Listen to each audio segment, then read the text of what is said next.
Hello, scholars. It is Thursday, November 5th, and today we are going to be going over very briefly parts 1 and 2 of the reading guide, which is due today.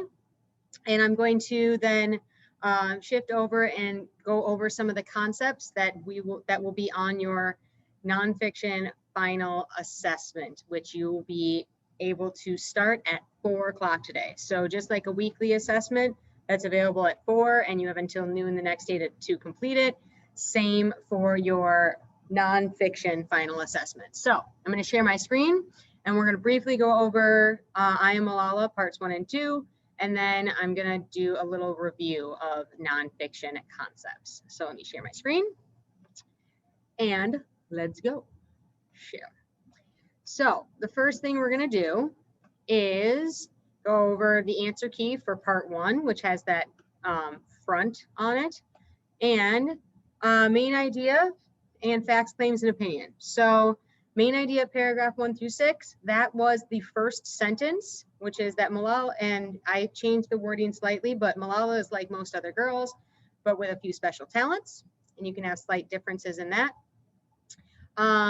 One supporting detail is the first sentence, but you could also have any of the examples that she is not a girly girl, but she likes pink, or she is double jointed, or she can beat somebody twice her age at arm wrestling. She doesn't think dark chocolate should be considered chocolate. Any of those are unique parts about her.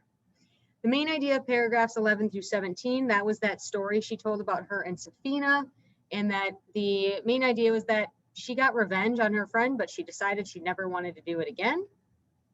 And one supporting detail was that specific line in paragraph 16, which said, "I'd had my taste of exacting revenge, and it was bitter. I vowed then that I would never partake in Badal." One example of a fact from the passage was that she is double jointed, that her name, she was named for a great young Pashtun heroine, Malalai. When we get to claims, those are the ones that are difficult. Oh, for fact, one of the things she says is if you check a boy's backpack, it will always be a mess. This is not my opinion, that is just a fact. That's actually not a fact. The way she is saying it is she is asserting it's a fact, but it actually is a claim. It's an arguable statement, but that involves an opinion. So it's her opinion that a boy's backpack is a mess. But you could argue that because there are definitely boys' backpacks that are not a mess. Another example of a claim is that she does have her special talents. You could argue that maybe they aren't special or that she's not talented, but it's still a claim that you can back up with evidence. And then finally, one example of an opinion: boys are not as civilized as girls, or I think Bella from Twilight is too fickle. Anytime she's expressing a feeling, that is an opinion. Okay. Part 2, author's purpose and text structure. The author's purpose of the whole text, even though, yes, autobiographies can be entertaining, the point is it's actually called, the title of the book is called I Am Malala, so she is informing readers about her life and her story. That's how you know. The text structure of paragraph 32 is description. And so you should have drawn something similar to this with a circle in the middle with arms branching out. So the topic or the main part of it is that it's her school, and 4 details about it is it's the Kushal school, painted in red and white.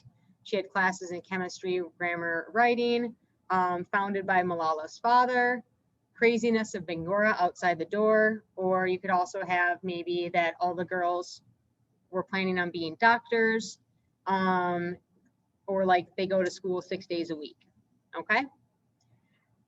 The next slide is the paragraph 36, and that is cause and effect, because there's that hint word, because she began taking the bus to school. That's the effect. The 3 causes are that her mother was scared, their family started receiving threats, and Malala's father's friend was shot. So each of those are, you're taking that main part and you're adding the details that go with it. Okay, so that's due today. So please turn in part 1 and part 2. If you're a student who has the paper copy, if you are cohort A, you'll turn it in to me on Monday. If you're cohort B, you'll turn it in today at school. All right, last, we are, like I said, we're finishing up our nonfiction unit. So I want to just quickly review some of the pieces that are going to be on your final fiction assessment.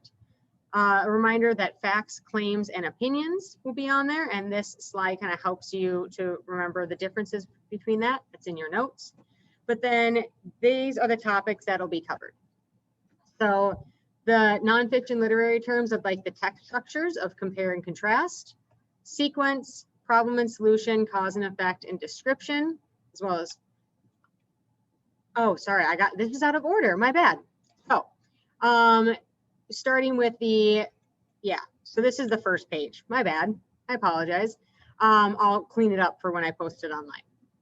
So the literary terms are the things that you need to know for the test.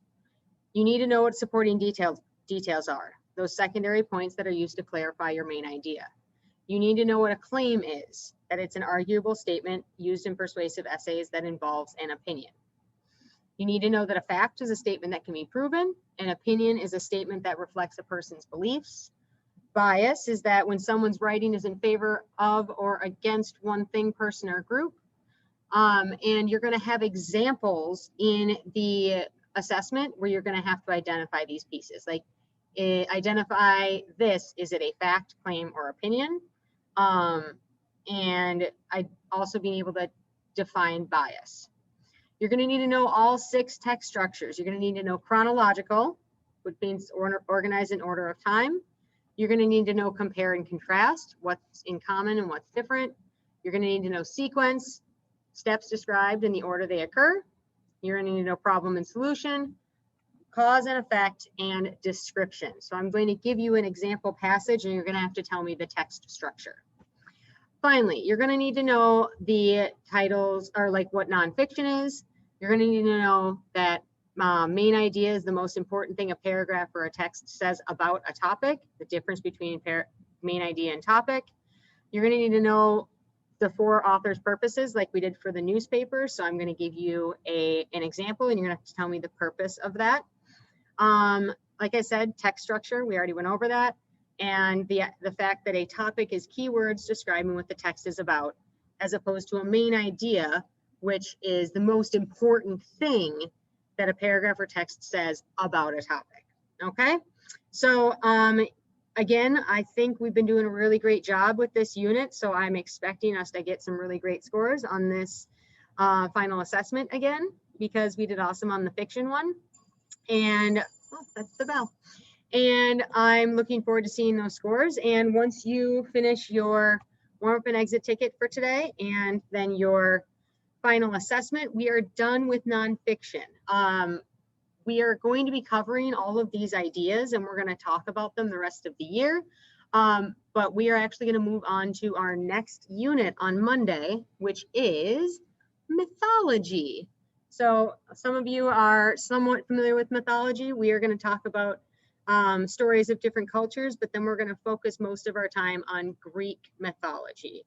So the gods and goddesses and their stories. And we are also going to talk about the Greek versus the Roman gods. So, yep, final nonfiction assessment, and we're wrapping up nonfiction, and then we start a new unit on Monday. Woo-hoo.